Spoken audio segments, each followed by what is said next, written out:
Dua cek 12. Halo. Halo teman-teman, kembali lagi bersama Gerai Film. Gimana kabar kalian di tahun baru ini? Saya harap semuanya baik-baik saja dan selalu mendapat kebahagiaan. Oke teman, kali ini Bang Gerai akan membahas sebuah film dari Jepang berjudul Blind Witness, atau dalam bahasa Indonesianya yaitu Saksi Buta. Merupakan film tentang kriminal di mana tokoh utamanya yaitu seorang gadis buta bernama Natsume yang berhasil memecahkan dan menyelesaikan kasus pembunuhan berantai yang sudah menelan 4 nyawa gadis mahasiswi. Dan menurut saya film ini sangat luar biasa dan sangat rekomendasi untuk teman-teman nonton. Karena seorang gadis yang tidak bisa melihat atau disebut tunanetra berhasil menyelesaikan kasus pembunuhan misterius. Nah, karena channel ini membahas tentang film kisah nyata atau tentang misteri kriminal, teman-teman bisa subscribe channel ini agar saya lebih semangat untuk membagi film-film menarik dan rekomendasi film buat teman-teman. Kalau sudah di-subscribe, saya ucapkan terima kasih. Dan langsung saja kita masuk ke isi ceritanya.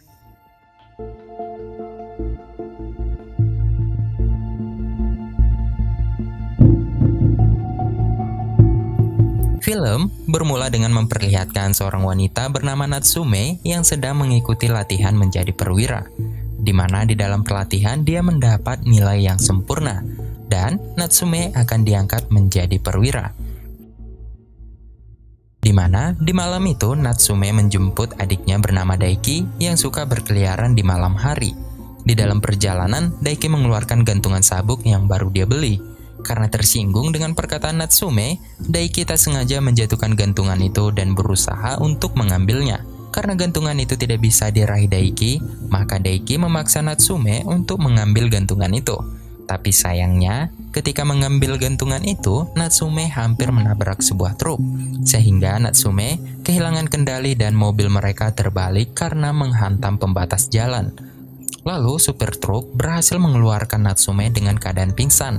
Dan supir truk tidak menyadari kalau masih ada orang di dalam mobil itu. Tak lama kemudian Natsume yang sudah sadar, dia mengatakan kalau Daiki masih di dalam mobil itu. Dan kecelakaan itu membuat tangki bahan bakar mobil itu membocor dan disusul dengan sambaran api. Supir truk tak berani untuk mendekati mobil itu dan pergi meninggalkan mereka berdua. Natsume berusaha meranjak untuk menyelamatkan adiknya, tapi sayangnya Natsume tidak bisa berbuat banyak karena pandangan Natsume mulai kabur dan gelap seketika. Dan hal yang tak diinginkan pun terjadi. Natsume hanya bisa menangis dan meminta tolong kepada orang di sekitar, tapi sayangnya orang di sekitar sana tidak ada. Lalu untuk terakhir kalinya dia mendengar suara mobil itu meledak bersama Daiki di dalamnya, dan Daiki dinyatakan meninggal dunia.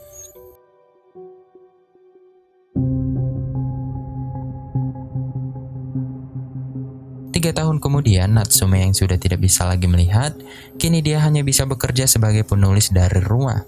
Laptopnya merupakan laptop khusus bagi tunanetra, di mana ketika laptop itu diketik maka laptop itu mengeluarkan suara. Natsume hanya bisa mendengar arahan dari laptop itu.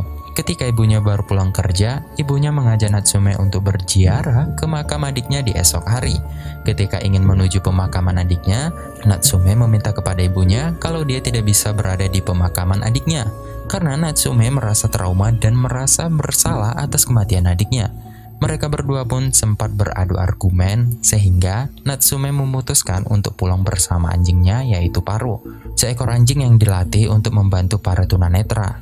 Lalu, di saat di perjalanan pulang, Natsume mendengar suara orang pemain skateboard yang sedang lewat dari sampingnya. Tak lama dari situ, Natsume mendengar suara tabrakan seperti mobil dengan pemain skateboard tadi. Natsume langsung menuju ke suara kejadian itu. Di lokasi itu, ada sebuah mobil berwarna hitam yang sedang berhenti, namun di dalam mobil itu tidak ada sang supir, dikarenakan sang supir lagi bicara dengan pemain skateboard di belakang mobil. Tak lama kemudian Natsume mendengar seorang wanita meminta tolong dari dalam mobil itu. Dengan rasa samar-samar, Natsume hanya bisa merasakan keberadaan wanita yang meminta tolong itu. Wanita itu sempat mengatakan kalau dia sedang diculik. Natsume yang tak sempat mendengar banyak, lalu supir mobil itu datang dan menyadari kalau Natsume tunanetra. Maka supir itu pergi begitu saja. Sebelum pergi, Natsume sempat menanyakan nama gadis yang di dalam mobil itu. Namanya adalah Raisa. Natsume langsung melaporkan ke polisi. karena dia yakin bahwa Raisa dalam bahaya. Di sini ada dua polisi bernama Detektif Kimura dan Oki. Namun Detektif Kimura dan Oki tidak percaya dengan perkataan Natsume karena dia tidak bisa melihat, dan mereka menganggap kalau Natsume salah mendengar. Lalu Natsume juga mengatakan kalau masih ada saksi lain, yaitu seorang pemain skateboard karena kejadian itu bertepatan dengan mobil pelaku. Keesokan harinya di kantor Biro Layanan Masyarakat, polisi tetap melakukan penyelidikan dan mencari database atas nama-nama orang menghilang. Tapi sayangnya, atas nama Raisa tidak terdaftar di daftar orang hilang. Dan kini mereka memeriksa pemain skateboard yang diduga mengalami kecelakaan dengan mobil pelaku. Pemain skateboard ini seorang anak SMA bernama Hamaru. Ketika Detektif Kimura dan Oki menanyakan beberapa hal tentang kasus penculikan itu, Hamaru menjelaskan kalau di dalam mobil tersangka tidak ada siapa-siapa selain supir.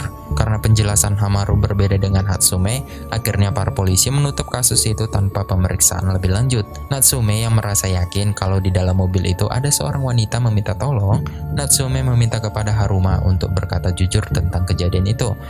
Hasil dari penjelasan Natsume, akhirnya Haruma berkata jujur, dan pria misterius itu memberi Harume uang karena sudah menabrak Haruma. Kemudian Natsume meminta uang yang diberikan pria misterius itu agar bisa menyelidiki sidik jari pria misterius itu. Lalu Haruma mengatakan kalau di dalam mobil itu dia tidak melihat ada seorang wanita.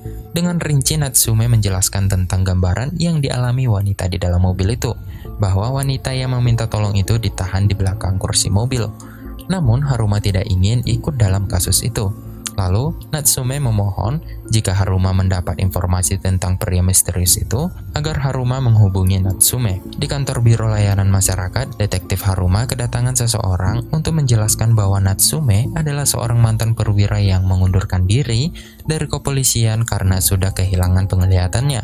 Dan akhirnya, Detektif Kimura melanjutkan penyelidikan kasus penculikan itu secara mendalam. Sedangkan Haruma mulai berubah pikiran. Dia bersedia membantu Natsume untuk menemukan pria misterius itu. Mereka pergi menemui teman Haruma.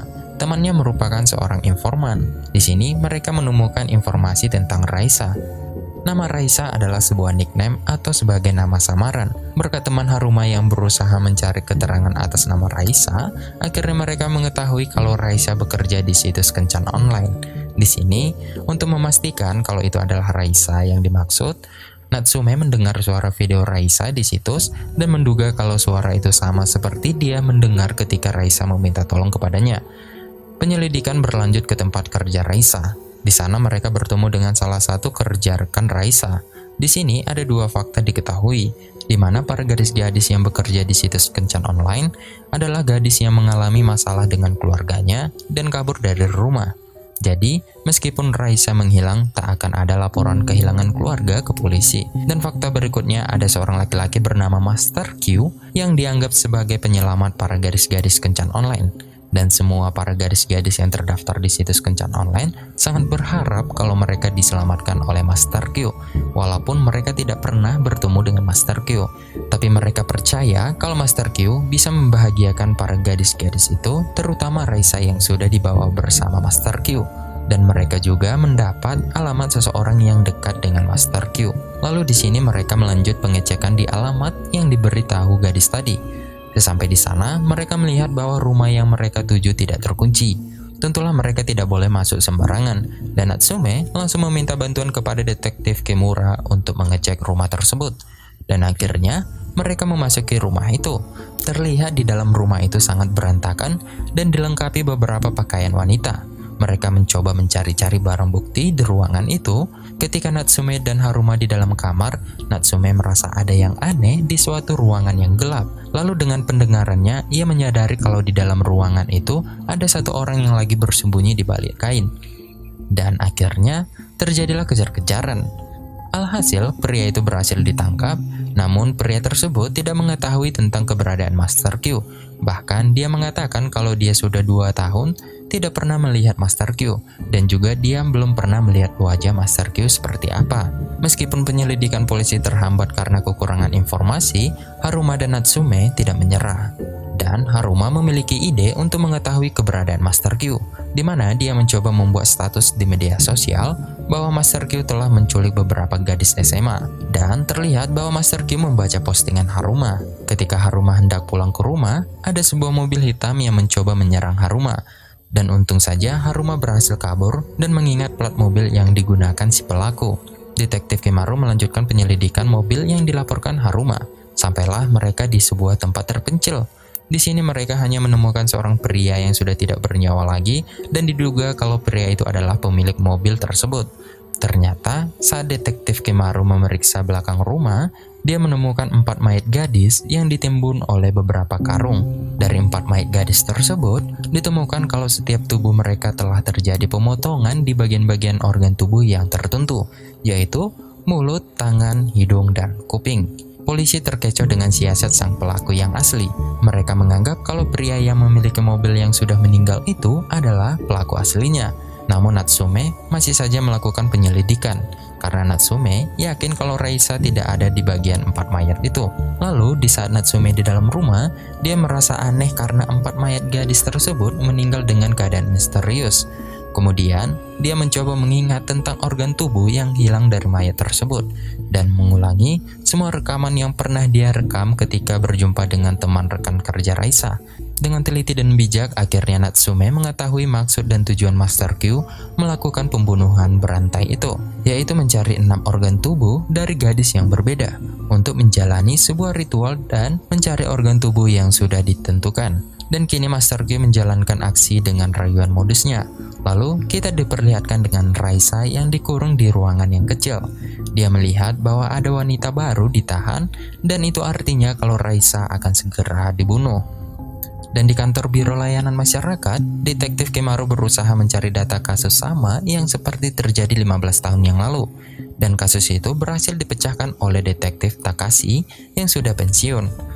Karena kasus ini sama seperti kasus yang ditangani oleh Detektif Takashi, lalu Detektif Kimaru menemui Detektif Takashi yang sudah pensiun itu.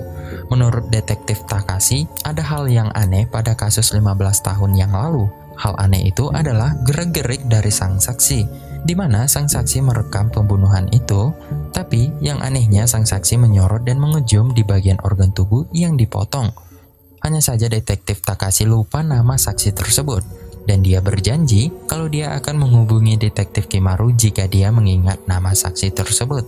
Dan kini Haruma dan Natsume masih berusaha menyelidiki kasus tersebut dan menemukan fakta baru kalau pelaku mungkin sebenarnya adalah seorang polisi. Di kantor Biro Layanan Masyarakat, akhirnya Detektif Takashi menelpon Detektif Kimaru untuk memberitahu nama saksi di kasus 14 tahun yang lalu itu. Saksi itu adalah salah satu kepolisian. Dan saksi itu ditempatkan di kantor polisi tempat Detektif Kimaru, dan saksi itu bernama Kusakabe atau dipanggil dengan Kusa. Ketika Detektif Kimaru yang akan pergi ke rumah Kusa untuk mencari barang bukti, Detektif Kimaru bertemu dengan Kusa di area parkir, dan tentu saja Detektif Kimaru marah besar. Tapi sayangnya tanpa antisipasi Detektif Kimaru langsung dibunuh. Di saat itu handphone Detektif Kimaru berdering, dan Kusa membaca pesan dari Natsume yang ingin bertemu dengan Detektif Kimaru. Lalu, Kusa berpura-pura menjadi suruhan Detektif Kimaru untuk menjemputnya dan membawa Natsume untuk dijadikan tambahan ritual. Di saat di dalam mobil, Natsume merasa ada yang aneh dengan suasana di dalam mobil. Ketika Natsume akan dibius, dengan sigap dia mengelak dari biusan itu, dan untung saja Natsume berhasil keluar dan menjauh dari Kusa. Dengan buru-buru Natsume langsung menelpon Hamaru untuk menunjukkan jalan dari ponselnya. Dengan cepat Natsume lari ke stasiun kereta bawah tanah. Hingga akhirnya, Natsume berhasil memasuki kereta bawah tanah dan turun di stasiun berikutnya. Sesampai di stasiun, Natsume merasa kalau dia sudah aman dari Kusa. Natsume yang hendak menutup teleponnya kepada Haruma, tanpa diduga, ternyata Kusa sudah menunggu di sana. Awalnya, Natsume mengikuti perintah Kusa yang membawanya. Dan akhirnya Natsume berhasil lari menjauh dari Kusa. Sayangnya, di saat di dalam lift, Natsume tidak bisa mencari letak tombol lift itu dengan cepat. Ketika Natsume ingin dibunuh, paruh anjingnya Natsume mencoba melawan Kusa. Namun paruh tidak bisa berbuat banyak, karena Kusa sempat melukai paruh dengan pisaunya. Dan untung saja, 3 petugas penjaga stasiun datang dan Kusa langsung pergi meninggalkan tempat itu. Singkat cerita, beberapa hari kemudian, penyelidikan mengarah kepada sebuah rumah kosong. Natsume pergi ke sana dengan Detektif Oki dan Haruma. Karena merasa berbahaya, Detektif Oki memutuskan untuk memasuki rumah itu terlebih dahulu. Di dalam, dia bertemu dengan Detektif Kimaru yang sudah tidak bernyawa lagi. Dan tiba-tiba Kusa datang dan terjadilah pertarungan yang sangat mengerikan. Tapi sayangnya, Detektif Oki harus kehilangan nyawanya. Natsume dan Haruma mendengar suara tembakan. Akhirnya, mereka berdua menyelinap masuk ke dalam. Haruma melihat tubuh Detektif Kimaru dan Oki yang sudah tidak bernyawa lagi. Dan Haruma menemukan tembak milik Detektif Oki yang tergeletak di lantai dan memberikan kepada Natsume. Di sini Natsume baru memberitahu kalau Natsume adalah mantan polisi. Dan kini mereka berdua pun melanjutkan untuk memeriksa dan mencari Raisa. Dan akhirnya mereka menemukan salah satu gadis yang menjadi korban selanjutnya. Ketika hendak keluar, Kusa datang dan bertarung dengan Haruma. Hingga akhirnya Haruma terkena tusukan dari pisau Kusa. Dan begitu juga dengan Natsume. Natsume berhasil ditangkap, tapi dengan keahlian bela dirinya, dia bisa memberi perlawanan dan mencoba lari ke sebuah ruangan. Dan ternyata di dalam ruangan itu sudah ada Raisa yang akan segera dimutilasi.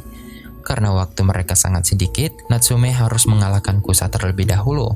Di depan pintu ruangan itu, Natsume bersiap menunggu Kusuma dengan pistol yang dia simpan tadi. Sebelum mengambil posisi, Natsume menaruh gantungan sabuk milik almarhum adiknya untuk menjadi sumber suara titik penembakan.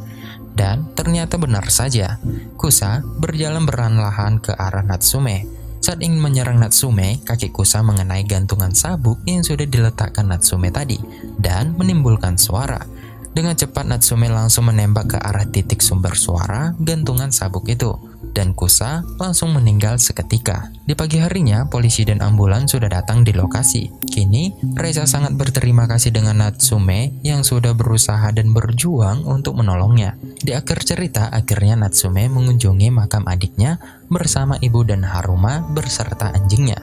Di sini Haruma mengatakan kalau dia ingin menjadi polisi, dan Natsume sangat setuju dan senang mendengar tentang keinginan Haruma itu. Dan Natsume menjamin kalau Haruma pasti bisa menjadi seorang polisi. Lalu, film pun selesai.